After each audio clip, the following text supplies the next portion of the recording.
एक तरफ भारत वो देश है जहां पेड़ को देवता माना गया और दूसरी तरफ वहीं भारत है जहां सांस लेना एक चुनौती बनता जा रहा है। दिल्ली की जहरीली हवा हो, यमुना का गंदा होता पानी या फिर अरावली की कटती चट्टानें, भारत आज एक ऐसे मोड़ पर खड़ा है जहां विकास और विनाश आमने सामने खड़े हैं। सवाल सिर्फ ये नहीं कि भारत पर्यावरण रैंकिंग में कहां है, सवाल ये है कि क्या आने वाली पीढ़ियां हमें माफ करेंगी। दिल्ली की हवा चेतावनी बन चुकी है, गंगा यमुना सवाल पूछ रही है और अरावली से लेकर हिमालय तक प्रकृति साफ कह रही है अब और नहीं। अरावली के पर्वत दुनिया में सबसे पुरानी पर्वत श्रृंखलाओं में से एक है। हालांकि इनसे जुड़ा एक ताजा मामला बेहद तेजी से सोशल मीडिया पर अभियान का रूप ले रहा है। दरअसल हुआ कुछ यूं कि हाल ही में इन पर्वतों के पास खनन की घटनाओं को लेकर सुप्रीम कोर्ट में एक याचिका डाली गई थी। इस पर केंद्र सरकार ने सर्वोच्च न्यायालय में एक जवाब दाखिल किया। इसी जवाब के बाद से देश भर में कुछ ऐसे घटनाक्रम हुए हैं जिन्हें लेकर अरावली श्रृंखला चर्चा के केंद्र में आ गई। इतना ही नहीं, अरावली के लिए सोशल मीडिया प्लेटफॉर्म्स पर सेव अरावली कैंपेन यानी अरावली बचाओ अभियान तक चल पड़ा है और मुद्दे ने सियासत में भी जगह बना ली है। ऐसे में यह जानना अहम है कि आखिर ये अरावली पर्वत श्रृंखला क्या है और ये इतना महत्वपूर्ण क्यों है। हालिया दिनों में ऐसा क्या हुआ कि अरावली चर्चा में आ गया है। इसके अलावा जो घटनाक्रम हुआ है उन पर विशेषज्ञों का क्या कहना है। मुद्दा उठते उठते राजनीतिक गलियारों में कैसे गूंजने लगा। नमस्ते, मैं हूं संध्या और आप देख रहे हैं अमर उजाला। पहले जानते हैं कि अरावली पर्वत श्रृंखला क्या है और ये इतना जरूरी क्यों है। कहा जाता है कि धरती पर अरावली पर्वत श्रृंखला दुनिया की सबसे पुरानी पर्वत श्रृंखला है। यह करीब 2 अरब साल पुरानी है और भारत में सबसे पुरानी है। यह हिंद गंगई मैदान इलाकों को रेगिस्तान रेत से बचाने के लिए एक अहम इकोलॉजिकल बैरियर की तरह काम करता है। वैज्ञानिक मानते हैं कि अगर यह पर्वत श्रृंखला ना होती तो भारत का उत्तरी क्षेत्र रेगिस्तान में तब्दील होना शुरू हो गया होता। हालांकि इस श्रृंखला के कारण ही थार रेगिस्तान उत्तर की तरफ हरियाणा, राजस्थान और पश्चिमी उत्तर प्रदेश तक नहीं फैल पाया।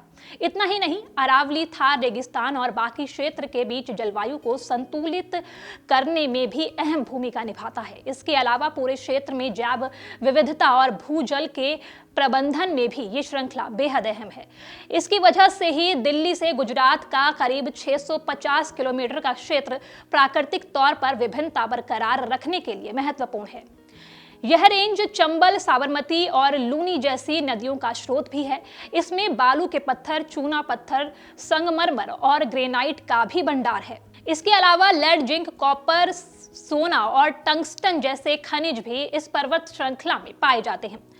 अरावली के दोहन की कहानी भी इन भंडारों की वजह से ही शुरू होती है।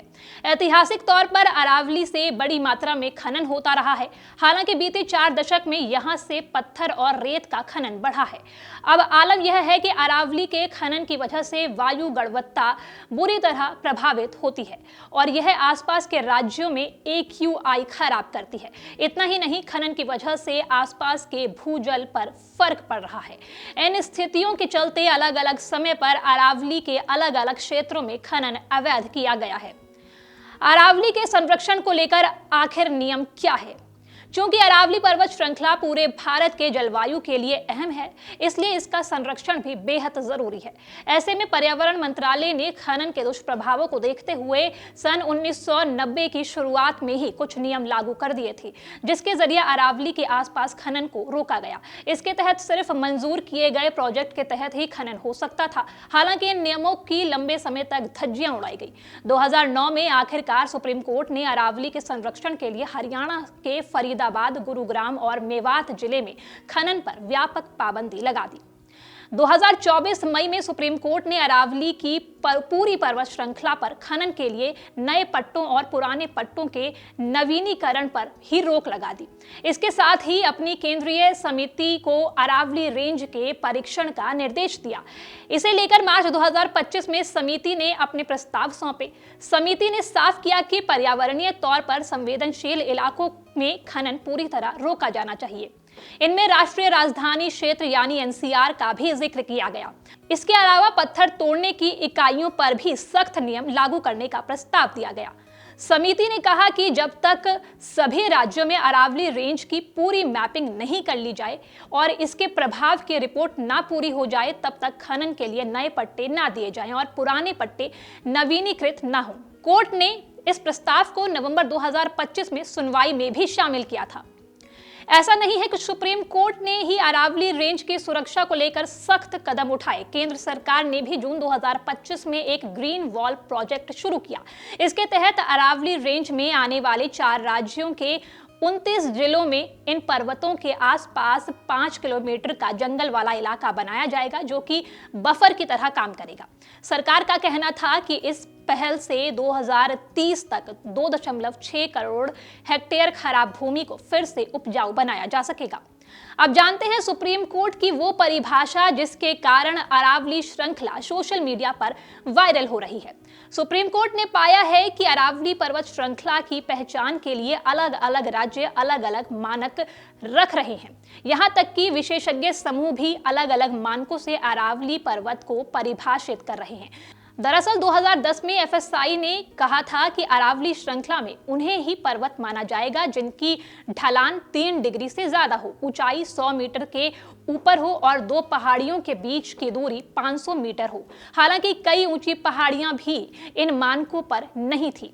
सुप्रीम कोर्ट ने इसके बाद पर्यावरण मंत्रालय, एफएसआई, राज्यों के वन विभाग, भारतीय भूवैज्ञानिक सर्वेक्षण और अपनी समिति के प्रतिनिधियों को लेते हुए एक और समिति बनाई। इस समिति को अरावली की परिभाषा तय करने की जिम्मेदारी दी गई। आखिरकार 2025 को इस समिति ने सुप्रीम कोर्ट को अपनी रिपोर्ट भेजी। सुप्रीम कोर्ट ने 20 नवंबर को फैसला दिया कि अब सिर्फ 100 मीटर की ऊंची पहाड़ियों को ही अरावली पर्वत श्रृंखला का हिस्सा माना जाएगा। इस मामले में कोर्ट की तरफ से नियुक्त एमिकस क्यूरी के परमेश्वर ने आपत्ति जताई थी और कहा था कि यह परिभाषा काफी संकीर्ण है और सभी पहाड़ियां जिनकी ऊंचाई 100 मीटर से कम है वह खनन के लिए योग्य हो जाएंगी। इससे पूरी श्रृंखला पर असर पड़ेगा। हालांकि अतिरिक्त सॉलिसिटर जनरल ऐश्वर्य भाटी ने तर्क दिया कि एफएसआई के पुराने मानक अरावली के और बड़े क्षेत्र को पर्वत की परिभाषा से बाहर करते हैं। ऐसे में समिति की 100 मीटर की पहाड़ियों को पर्वत श्रृंखला मानने का तर्क काफी बेहतर है। इन सभी तर्कों को सुनने के बाद सुप्रीम कोर्ट ने अरावली पर्वत श्रृंखला पर बेहतर प्रबंधन योजना तैयार करने के निर्देश जारी किए। इस योजना के तहत उन क्षेत्रों को पहले से तय किया जाएगा जहां खनन को पूरी तरह प्रतिबंधित किया जाएगा। इसके अलावा उन क्षेत्रों को भी पहचाना जाएगा जहां सिर्फ सीमित या नियमित ढंग से ही खनन की मंजूरी मिल पाए। ये थी अरावली पर्वत पर अब तक हुए विवाद की पूरी कहानी। बाकी आप अपने विचार कमेंट सेक्शन में बता सकते हैं। बाकी वीडियो को लाइक, शेयर और चैनल को सब्सक्राइब करना ना भूलें। अगर आप ये वीडियो YouTube पर देख रहे हैं तो हमारे चैनल को सब्सक्राइब कर बेल आइकन दबाएं और Facebook पर देख रहे हैं तो हमारे पेज को लाइक करें।